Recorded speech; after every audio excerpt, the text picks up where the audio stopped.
Mercy gave absolutely zero fucks and never had a problem speaking her mind.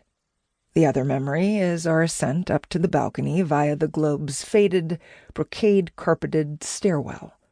Mercy was ahead of me, swathed in a ridiculously molting red feather boa, trailing loose feathers in her wake. It was almost a metaphor for the colorful chaos that ensued whenever she burst into any room. Thinking this might be the last time I'd see her, I surreptitiously scooped up a fistful of feathers and tucked them into my purse. I just wanted something to remember her by. I still have those ruby plumes, but as it turned out, there would be many memories to come.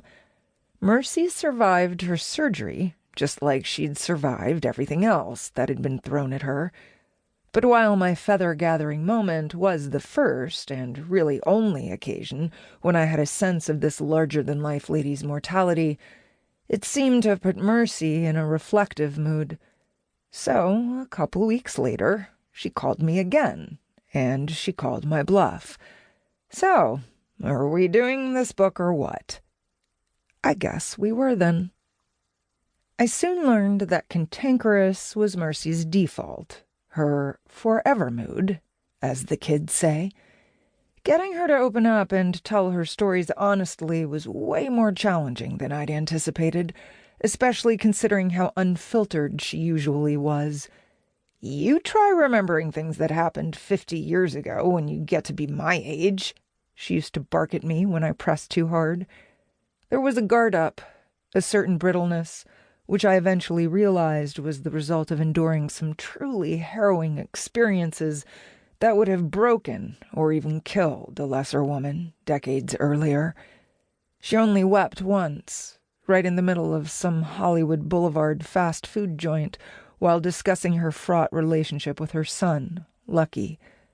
But she quickly regained her composure, seemingly surprised by her momentary breakdown. "Why am I crying?" she asked aloud, nervously stabbing her fries into a plate of ketchup. I knew why.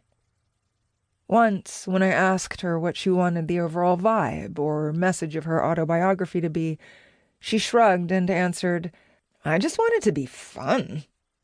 It was my job to convince Mercy that her not-so-fun stories of abuse, addiction, recovery, and redemption were just as compelling as the wacky anecdotes about her jumping out of a cake at Alice Cooper's record release party, thrift shopping with Rod Stewart, or riding in a limo with Mick and Mary Ann. Don't worry, it's all in here. Mercy was tough because she had to be, but there was a sweet spirit under that fearsomely steely exterior.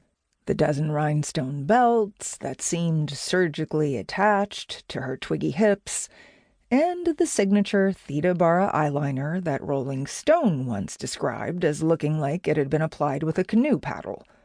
That softness came out in how she treated me and her many much-adored friends, and in her tireless evangelism of the music she worshipped, from Bobby Womack, David Porter, Esther Phillips, and Graham Parsons to her most recent obsessions.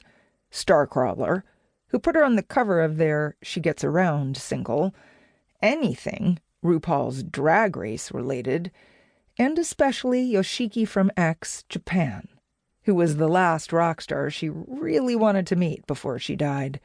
Her meticulously maintained Facebook wall was a virtual shrine to her favorite people, bands, movies, and TV shows.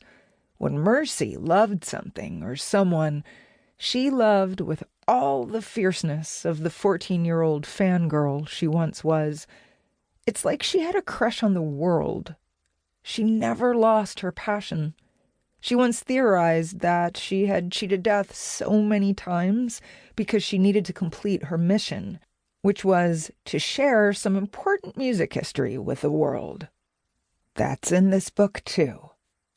Toward the end of our time working together, I asked Mercy what her favorite era of her life had been. She'd partied with Parsons in Laurel Canyon and in Hawaii with Hendrix. She'd appeared on 2 covers of Rolling Stone.